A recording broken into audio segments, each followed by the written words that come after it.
All right, we are now live, and I think there's a massive delay happening here, but hopefully won't cause too many issues.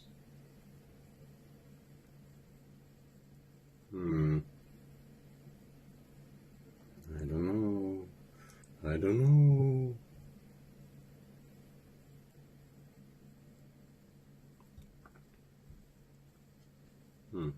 Seem to be out of focus there. It's focusing off. That's better. Hey, what's going on, Rochester? You got a new used lens this week. Oh, Tokina. 7210 f4. Doesn't extend when zooming. Nice, nice. Hey, what's up, Lee? Hey, Bonnie. Yeah, I've kind of I've been a little tossed up in regards to checking out a Tokina lens. Um, yeah, I don't know. Like they're older, they're nice. I've looked at the 7210 for I believe it was a Tokina ATX Pro. Um, I like the design. I really like the design. That kind of angled, knurled rubber texture that they have on the zoom ring and the focus ring. They're very unique. I like that. They're very nice looking lenses, and from what I understand, the quality is absolutely phenomenal as well. And let me just lock my focus here.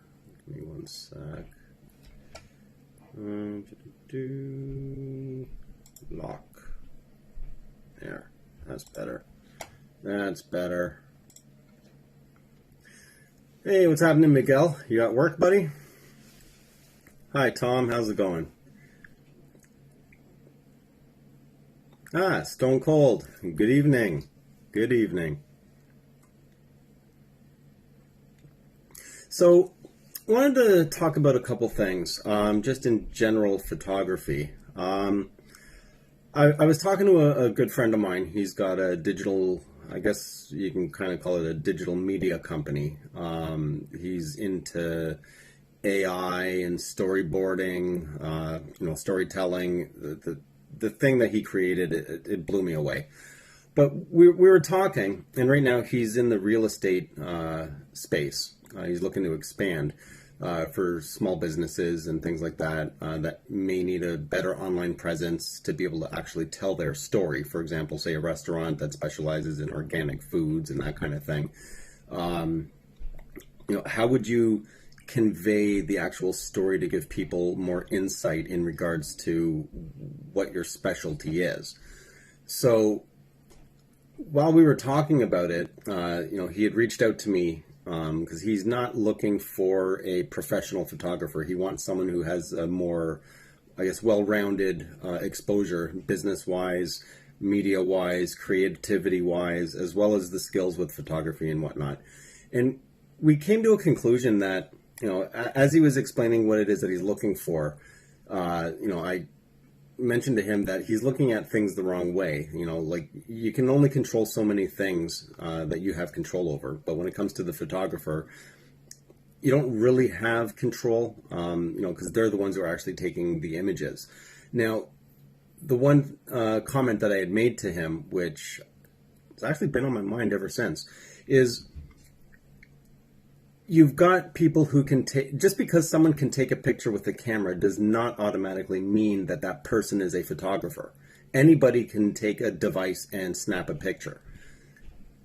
What kind of story does that picture actually take? And that's the differentiator between a photographer, Rochester, the differentiator between being a photographer and just being someone who's taking pictures is the story that you're conveying. And I gave my friend the analogy that, say you hire somebody, it's for one of the restaurants, and there's a table. You've got a table, you've got plate of food. There's a window here, and then you can see the street and some buildings on the other side. If that person doesn't know the settings in regards to what those settings would do to change the view of that image, you wouldn't actually have a cohesive story. Say they cut off part of one of the chairs. The food's sharp, right? Food would be sharp, but so is the table and the knife and the fork and everything outside that window. So there's no central point of focus in regards to what is this picture really about. Is it about the other businesses outside on the other side of the window? Is it about the food? Is it about, the table layout? Like, what exactly is it? Get someone who knows the camera as a photographer, and the food would be sharp, everything would be in the frame, but the window area and everything would be completely blurred out, and it just wouldn't be as distracting of a photo. And it's really started to make me think, like, a lot of people, unfortunately, they grab a camera, and just because they have a camera, they immediately believe that they are a photographer. And I like encouraging people, but there also needs to be an understanding that that is actually not the case. You have the ability to take pictures, but the ability to convey a story through the image that you captured, that's the differentiator between being a photographer and being somebody who can take nice looking pictures, right? It's a big distinction. But yeah, the other thing too is the amount of AI and I guess media. Oh, hey, Aaron. Thanks for popping by, buddy. We're living in a day and age now, and I don't know if you guys are familiar. There's this new cryptocurrency based copyright ownership thing called NFT, a non-fungible token. And right now there's a huge bubble in regards to that system. Basically, instead of like Bitcoin, instead of it being like Bitcoin, what this is it's actually who is the person who owns the rights to whatever artistic piece is actually. Oh, thanks, Sean. What artistic piece is actually sold. So, say for example, I upload, an image to one of these NFT sites or something. A collector wants that original. They want the first one. They want that original piece. So they pay a ridiculous amount of money so that they don't actually own the image. They just own the right to say that they were first, right? So, you can make 1 million copies and sell more, but people want I can't even really explain exactly how it works. You'd have to look up NFT. But with that said, it seems that with the technologies that we have now, the photography and videography seem to be kind of blending together, because now we have software where you can take a picture and you can actually add motion within the picture. So it's a half video, half photo. And I noticed that on these NFT sites, which, seems to be the next big thing, these are the things that are actually, that are intriguing to collectors now. They want these surreal, different types of media. And, it's interesting because, like, you think, okay, say 10 years from now, will photography really still be what it is now? Like, what's the next big shift? We went from, like wet plate film to digital, and now, like, the surge with videography. Will we still be actually having still cameras, or is everything eventually going to turn into just having a video camera that you're pulling all your stills from? I mean, we're at 8K now, right? So, it's just little interesting to kind of think of, what's actually going to happen in the future, and how much of the traditional photography aspect is going to actually remain, say, 10 years from now, right? Where is that going to leave, us, the purists of photography, right? Do we need to kind of follow the trends in order to stay relevant? I don't have the answers, but man, it's a lot to really think about. Photographer knows his lenses like he knows his friends. I don't know. I don't know my friends, man. No, I'm just kidding. Yeah, no, that's true, Rochester. You know, like it basically comes down to you got to know your gear, you got to know the shortcomings, you got to know the strengths, and you got to play to the strengths. Uh, that's a very good point, actually, Rochester, in regards to prints, because you can't print a video. You can display a video, but you can't print it. So, yeah. Hmm. Yeah, that's, yeah, 20 by 30, 30 by 40. Well, you know what, to be honest with you, I've printed 30 by 40 off of a 16 megapixel Pentax K30, and they're actually displayed at my full-time job. We have some entrance signs. There's 8 of them, and they're flawless. They look absolutely perfect. So, I mean, even with 16 megapixels, 30 by 40 still is absolutely doable. Um, yeah, I don't know. Maybe printing 30 feet by 40 feet at some point. Let's see, anything else? No. Right, so anyone got any questions? Let's keep this conversation going. You know, just wanted to throw those two things out there just to give you guys a little something different to think about.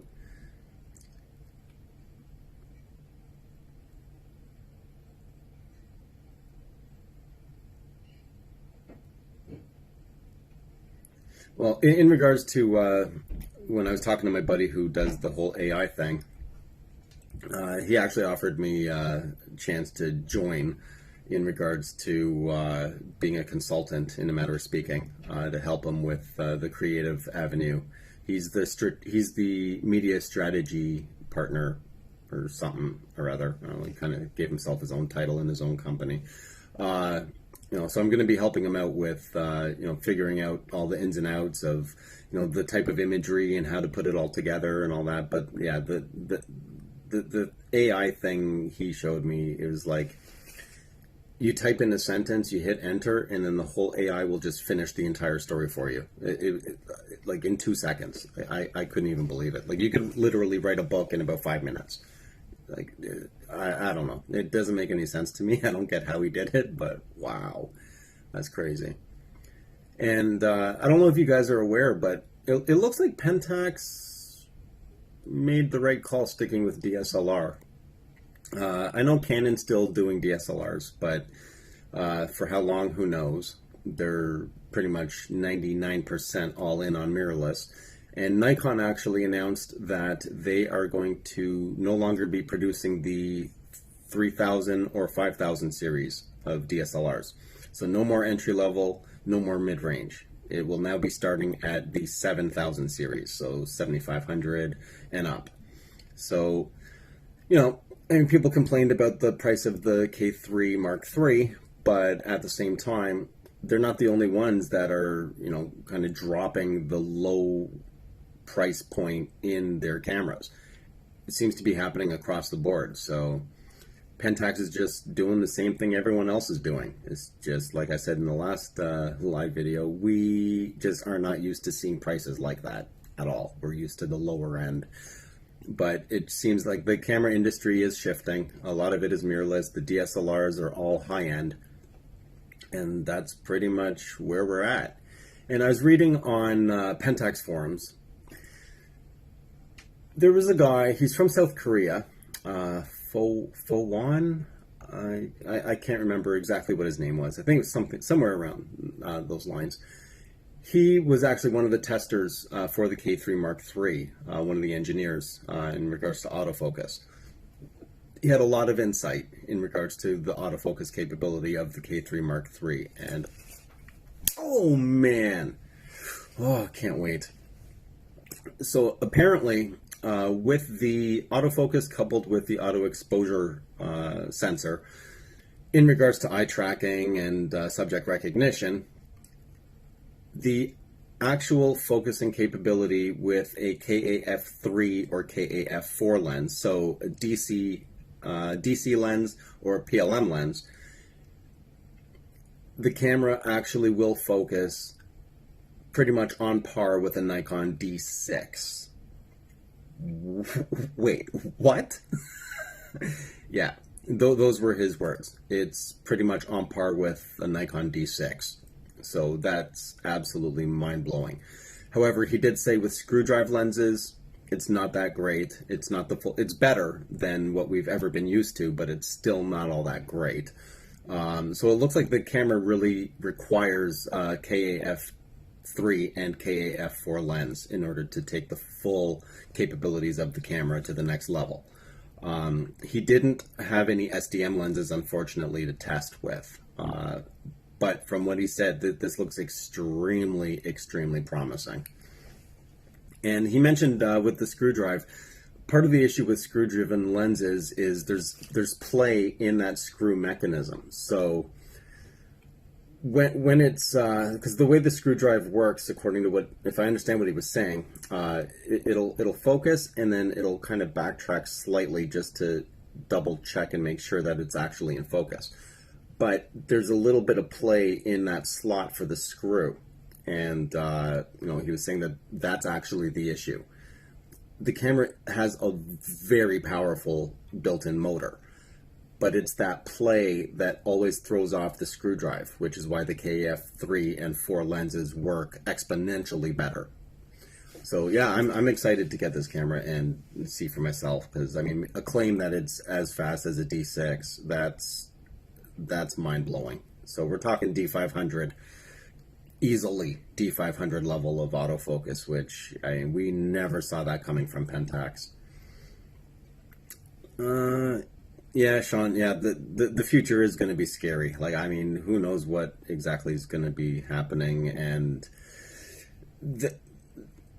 all these AI and deep learning, like, yeah, it is scary. I mean, it's very, very, very, very powerful computational technology. Like the age of the machine is upon us now. Well, Tom, I do think Pentax will survive with DSLRs, at least for the next 5 years. Actually, in 5 years, they'd probably come out with, I don't know, K70 Mark II or something. But I think for the next 5 to 10, I think Pentax will still be around. They'll still be good. And like I said, we never saw something in the likes of the K33 actually happening. So who knows what other tricks and wizardry they'll figure out for the next generation of DSLRs, right? So who knows? It's like, whatchamacallit? It's like there's a car company, Koenigsegg. They only make very, very, very high-end specialized hypercars, and they are based on the internal combustion engine. All the other, the other hypercars are all electric based, 0 to 100 kilometers an hour or 0 to 60 miles an hour in 1.9 seconds, and all electric and super fast. But Koenigsegg still uses the combustion engine. The difference is that he's actually gone back and looked at how do you bring the combustion engine into the 21st century. It was still based on old technology. So he's actually come up with, one of his cars has no gearbox. It's literally one gear. Still one of the world's fastest cars. He was the first person to create a 1-to-1 power to weight ratio. So for every, it's 1 horsepower per kilogram of the car, which is insanity. He has another engine technology that he calls free valve. And with that technology, there's no crankshaft in the engine because it doesn't need it.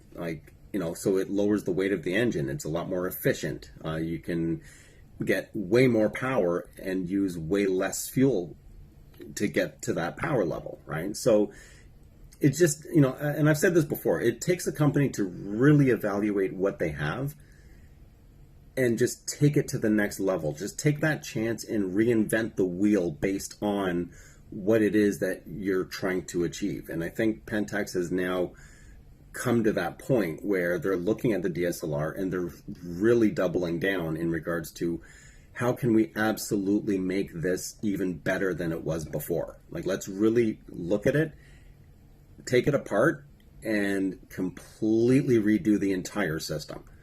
All right, so I think that that's pretty much where we're headed. Yeah, Lee, I don't know if they would do a KS3. I don't know if the letters would. I don't know, because the lettered cameras, at least from what I could tell, were all the experimentation cameras, right? You know, KS1, KS2, KP. They were sort of like the experimentation ones. They had some crazy funky ideas, and they're like, all right, yep, so we're gonna do this. But the full, like the full out cameras that were to continue in life, right? They've always been the numbered cameras. At least that's what I've noticed. But hey, you never know. They may do a KS3. Who knows? Stop by the Ricoh Imaging Square to try the K3, but found out you have to set up a reservation. And oh man, yeah, Aaron, that's not cool. That's not cool. Actually, it's like in Canada for a long time, the Mitsubishi Lancer, the Evo and the Subaru STI. You could not test drive those either. You'd have to actually make an appointment. You'd have to put money down. You'd have to show you're serious. And then they'd say, okay, now you can actually go for a drive with, our representative in the car with you. So, I don't know. D500 started out at 2K. K3 Mark III looks more like it. Yeah, Rochester, and I really think it does seem to be the answer to the D500, or at least a competitor to the D500. I wouldn't say a full answer because it doesn't have, the K3 Mark III doesn't have a tilt screen and things like that. But in regards to capabilities, yes, it is definitely the Pentax version of the D500. Let's see, I'd be thrilled to bits to have semi-auto AI-assisted diesel car. I'll take care you need to make your own. Yeah. One day, maybe in the future, like the movie Back to the Future, just throw a bunch of banana peels and oranges and stuff into the back of a car, and there you go. That's all you need. Clean fuel. What was that other one? This guy was doing retrofits of, what was it? I guess it was biodiesel, where you could just pull up to a restaurant and just take the oils that they use for the deep fryers and just throw that into the tank, and basically as you're driving along, it just smells like, I think it was corn or French fries or something. Yeah, but, I was just reading, just general photography stuff, and there seems to be a huge market shift. Panasonic has announced that they are not going to be doing anything in relation to APS-C size sensors because that may cannibalize Micro Four Thirds or their full frame endeavors. Canon is saying, I think they were going to be releasing 7 R-series mirrorless cameras for 2021. At least that's the rumor that I read. They have a bunch of lenses coming out. As I said before, Nikon is getting rid of the lower tier of DSLRs. And now the battle seems to be between both Sony and Canon in regards to megapixels and video. And surprise, surprise, Sigma is still in the game. But I guess they were having some issues with one of the sensor providers, so they've actually scrapped that whole thing, and they're still going to focus on foveon sensors, but they also did say that they may make a traditional APS-C camera in the meantime. So just things are all over the place, and Olympus is still around, and Olympus is saying that they're looking to partner with other companies in order to continue on with the camera thing to make that better. So, yeah, the market is definitely shaking up. And there was a video that I was going to do. I am still going to do it. I just have to find the time in regards to doing landscapes with a telephoto lens. But unfortunately, we are now on stay-at-home orders here due to COVID. So it's a little difficult to sneak around. Oh, do they see me? No. Okay. So when oh, I got to figure out where I can actually go in order to do that. But I do have some other videos that I will be coming up with. I wonder if we begged hard enough and long enough if Rico could switch out the encoder.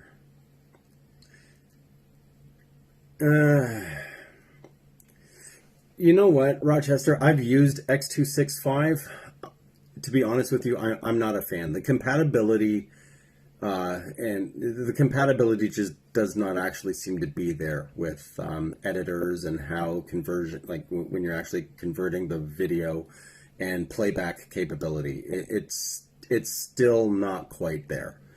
You know, I mean, to save on the amount of storage space, yes, I fully agree. That would be awesome.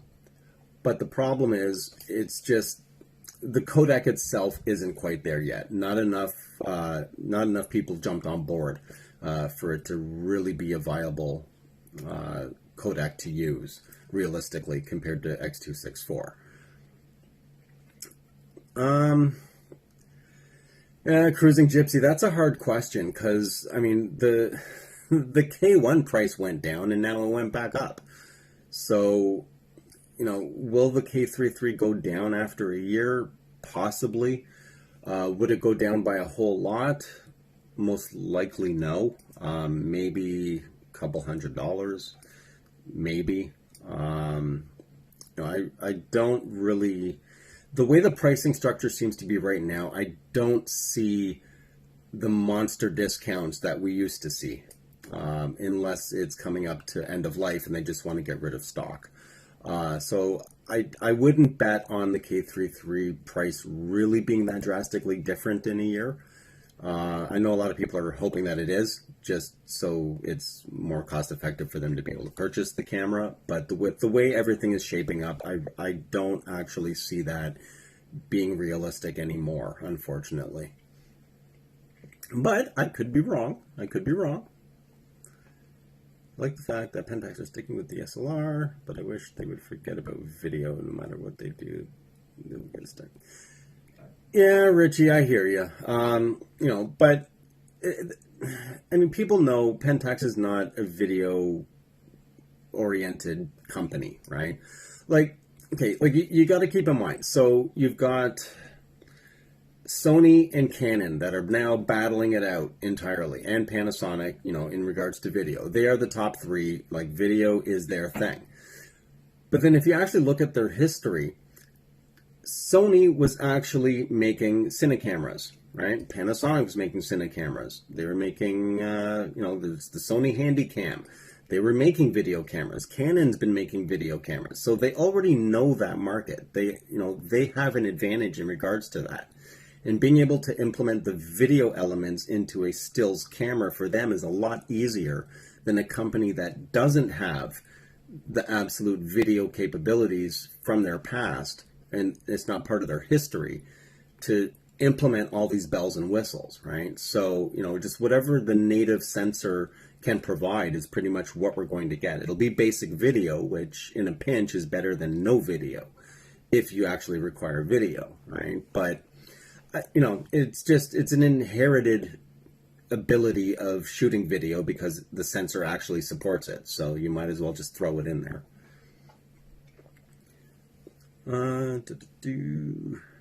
Oh, thanks, Lee. Yeah, I really don't see the price dropping all that drastically. I mean, not even close to what people are hoping for. It's going to be a lot of disappointed people in a year that have been waiting, you know, because I've seen it all over the place online. I'm going to wait a year for the price to drop drastically, and then I'm going to buy it. But they're going to be in for a big shock when that price doesn't really change all that much. 64 K3 would be...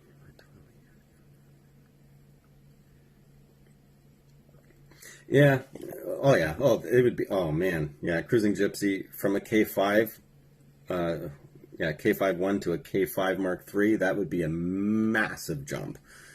I mean, it was a big jump for me going from the K30 to the K3, just based on the performance of the K3 itself in regards to autofocus capability, you know, just how much more control you had over all the different functions and capabilities.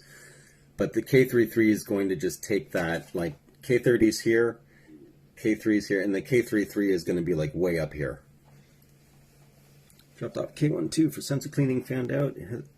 Oh, that's not good. Yeah, that is a good thing that it's still under warranty, man. Oh boy. Well, with everything that's mass produced, I mean, you know, these things do happen, unfortunately.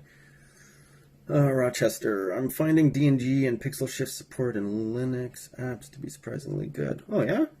Huh. By the way, along with X265, that's due to yeah, you know, I've dabbled with Linux over the years, you know, going back and forth and back and forth. You know, there's some good elements within Linux, but then there's other things, like my printers never seem to work, you know, and I'm always having to tweak things here and there. And, you know, eventually it just gets tiresome, you know, like I just want to turn it on, start typing, just get to work, right? I don't want to have to be tweaking this and tweaking that to get this to do what I want and, you know, that kind of thing.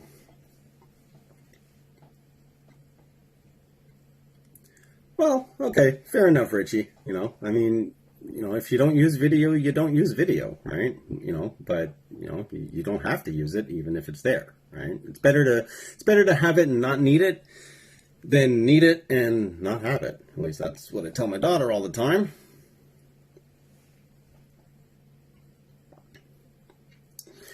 All right, well, I just wanted to keep this one actually short. You know, I got some stuff that I gotta deal with. I gotta change my winter tires, take them off my car, put the summer ones on. May have some people coming by to purchase trampoline, or will pick up the trampoline because got rid of that, and lots of cleaning up to do around the house as well. So anyway, cutting this one short. Sorry guys, I should have actually mentioned that before, but it is what it is. Again, I appreciate all of you. Thank you so much for all the continuous support and the donations and all that stuff. You know, it really does help out. And I will get around to doing some more videos. I may skip the live thing next week just so I can focus more on getting some more video content done. And that's pretty much it. Hope you guys enjoyed another live stream. Hopefully this time I've nailed this properly and the actual text will show up after this is uploaded. Because, yeah, I found out the hard way. You cannot edit anything in the video. You can't trim it. You can't do anything, or all the live chat just disappears. So I'm going to leave it the way it is. Mistakes and everything. Ironically, that's what I was doing. Oh, man, that is crazy, Rochester. Context be the only maker of entry level K70. Okay, I'll answer Slim Photog quickly. Okay, the only maker of it, if they do continue on with the K70 line or the lower tiered double number line, like K70, K50, 30, I mean, people are saying the next one will be K90. Then yes, they would be the only ones that actually continue to focus on the lower tier of DSLRs, because it seems that everyone else is moving away from that. So they may be the last ones to actually focus on the entry-level space for DSLRs. But with the way the pricing is going right now, I wouldn't be surprised if they did not do that. If the K70 just ran its course, and then from where the K70 runs its course, they introduce, say, a KP2, right? Because that would be a higher tier level. That would then become the Pentax entry level space, and then from there, right? So you would have the KP2, then the K33, and then the K1, which, you know, we're all guessing here, speculating that it'll be a K1 Mark III, right? So that would be the tier. I don't really see a viable reason for them to hold on to a K70 with what they're actually trying to do in regards to making money as a company. And that's why that's why Nikon is getting rid of the 3000 series and the 5000 series. The money's just not there, right? They need high return on their products. So anything is possible, but I wouldn't be surprised if the K70 just ran its course and then they replaced that with a new version of a KP. Oh, no problem, Richie. You know, you can always once this is uploaded, you can always watch it again. All right, thanks, Tom. I appreciate it. Thank you, Lee. And yeah. All right, guys, I'm out.